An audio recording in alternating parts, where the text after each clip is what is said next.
Pura Maus Pahit.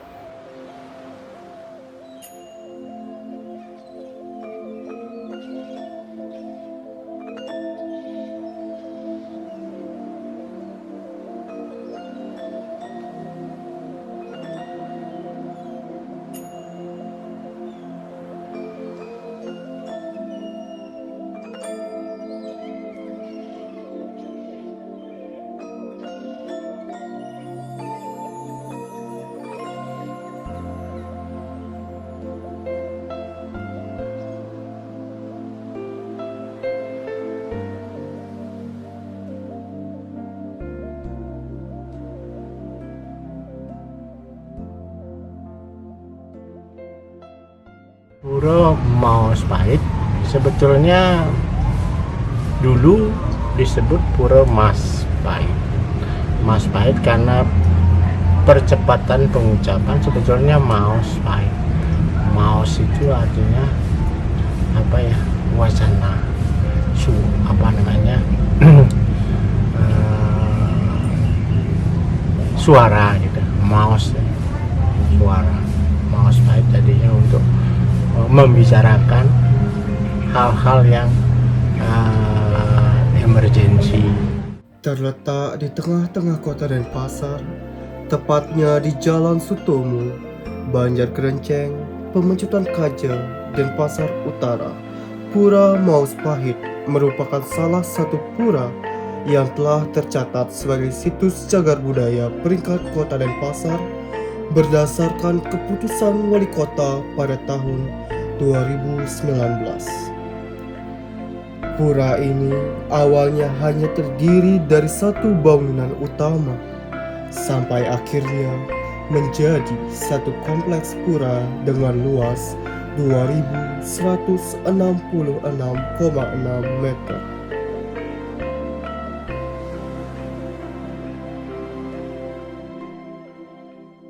Sejarah Pura Majapahit ini didirikan tahun Saka 1200 oleh Sri Kebu Iwo. Nah, terus setelah berjalan ada pengaruh Majapahit, ya, terus dibangunlah megah niki dari Raja Badung.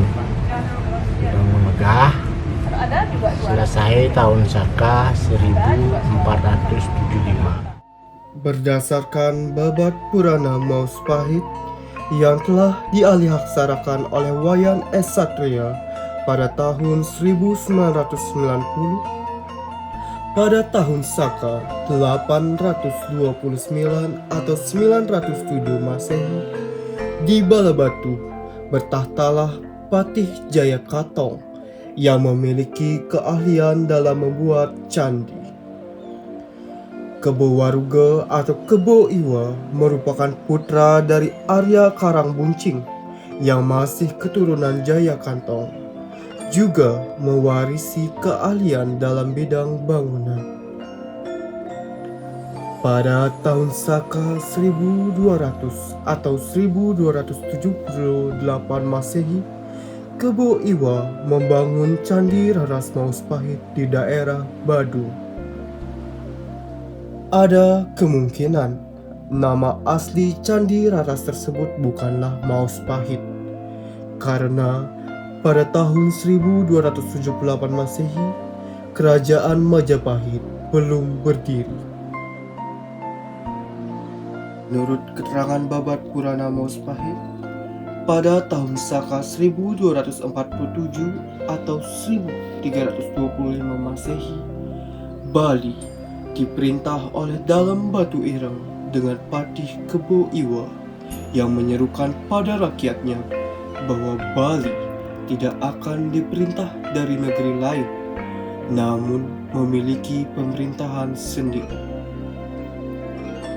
Hal ini menegaskan bahwa Bali tidak ingin diperintah oleh Jawa. Berita ini terdengar oleh Majapahit, sehingga diutuslah Patih Gajah Mada dan Arya Damar untuk datang ke Bali. Tujuan kedatangan Gajah Mada ke Bali adalah untuk mengundang Kebo Iwa untuk datang ke Majapahit dengan dalih akan diberi wanita cantik sebagai hadiah dari Raja Majapahit. Sesampainya di Majapahit, Gajah Mada yang ingin menguji kesaktian Kebo Iwa menyuruhnya untuk membuat sumur. Di dasar sumur, Kebo Iwa ditimbun yang mengakibatkan Kebo Iwa kalah di Jawa. Setelah kematian Kebo Iwa, para Arya Majapahit diperintahkan oleh Raja Majapahit untuk menundukkan Bali di bawah pemerintahan Majapahit. Kekalahan dan kematian dalam Ireng tahun Saka 1265 atau 1343 Masehi akibat serbuan pasukan Majapahit membawa suatu periode baru dalam pemerintahan Bali, yaitu berkuasanya kerajaan Majapahit di Bali yang diwakili oleh Dalem Kresna Kepakisan. Sewaktu pemerintahan Watu Renggong yang merupakan putra dari Dalem Semara Kepakisan, diadakanlah upacara fitriyatnya di Maus Pahit pada tahun Saka 1373 atau 1451 Masehi. Setelah upacara, Watu Renggong memerintahkan Pasak sebagai abdi dalam bertanggung jawab untuk memelihara kelestarian Pura Maus Pahit. Setelah pemerintahan Watu Renggong, Bali pecah menjadi beberapa kerajaan. Salah satunya adalah Kerajaan Badung. Ketika itu, Raja Badung berkeinginan membuat gedong penyawangan untuk menyandingi gedong Candi Raras Maus Pahit.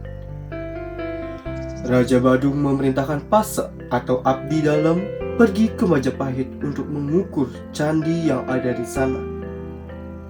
Pengerjaan Candi Raras Majapahit baru dapat diselesaikan pada tahun Saka 1475 atau 1553 Masehi. Dan dibangun pula Balai Kembar dan Sanggah Kabuyutan. Adanya peniruan bangunan di Majapahit yang terrealisasi menjadi Candi Raras Majapahit menjadi bukti bahwa Pura Maus Pahit memiliki pengaruh dari Majapahit. Bukti lainnya yaitu bangunan yang didominasi dengan bata merah yang menjadi jenis batu bata Majapahit, arsitektur yang unik dengan perpaduan antara kebudayaan Bali, Jawa, dan Cina, nama-nama bangunan yang memiliki unsur Jawa, dan konsep panca mandala yang menjadi ciri khas pura ini. Mandala yang ada di pura ini tidak sama dengan mandala yang umumnya di Bali yang terdiri dari Tri Mandala. Di sini penembahan atau pura Maus Pahit ini terdiri dari 5 mandala, ya. Jadinya Utamaning Mandala, terus Madyaning Mandala, Sisyaning Mandala atau Jabo Sisi, terus Jabo Rengat, Jabo Kembar. Terdiri dari 5 mandala. Konsep panca mandala Pura Maus Pahit mengadopsi struktur pertahanan seperti Kerajaan Majapahit yang meletakkan keraton di tengah dengan perlindungan dari 4 arah mata angin. Halaman pertama dari pura ini disebut dengan Jabo Kembar karena terdapat sepasang balai yang diberi nama Balai Kembar. Pada halaman ini juga terdapat Balai Kulkul dan pintu gerbang yang menghadap langsung ke Jalan Sutomo yang dinamai Candi Kesuma. Dari Jabo Kembar dengan melalui Candi Rengat Selanjutnya akan dijumpai halaman kedua, yakni Jabe Renggak. Halaman ini berupa gang kecil dengan lebar kurang lebih 1 meter.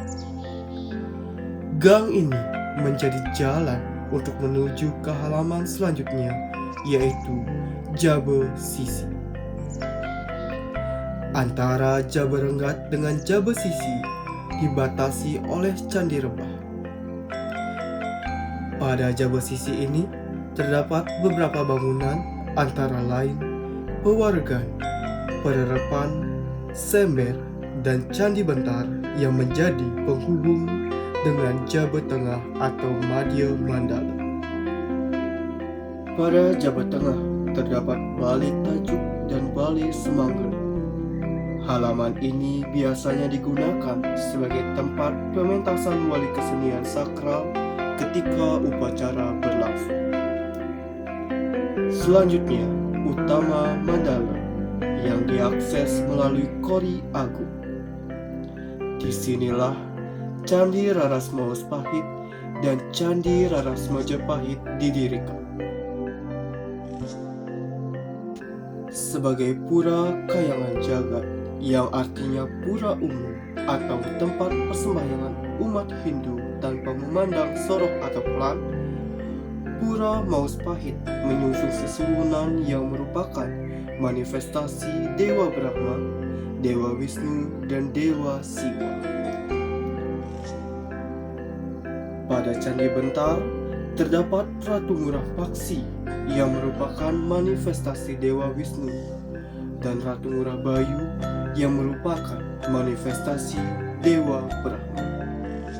Pada Utama Mandala, di Candi Raras Mahuspahit yang disungsung adalah Ratu Ayu Mas Mahuspahit sebagai manifestasi Dewa Siwa dengan puja wali setiap purnama Ciesta. Dan di Candi Raras Majapahit yang disungsung adalah Ida Betara Lingsir Sakti sebagai manifestasi Dewa Wisnu dan Brahma dengan puja wali setiap purnama kelima. Sehingga puja wali atau piodalan di pura ini dilakukan 2 kali dalam setahun. Sebagai masyarakat Bali, kita patut berkontribusi dalam melestarikan segala hal yang ada di Bali, termasuk peninggalan-peninggalan sejarah.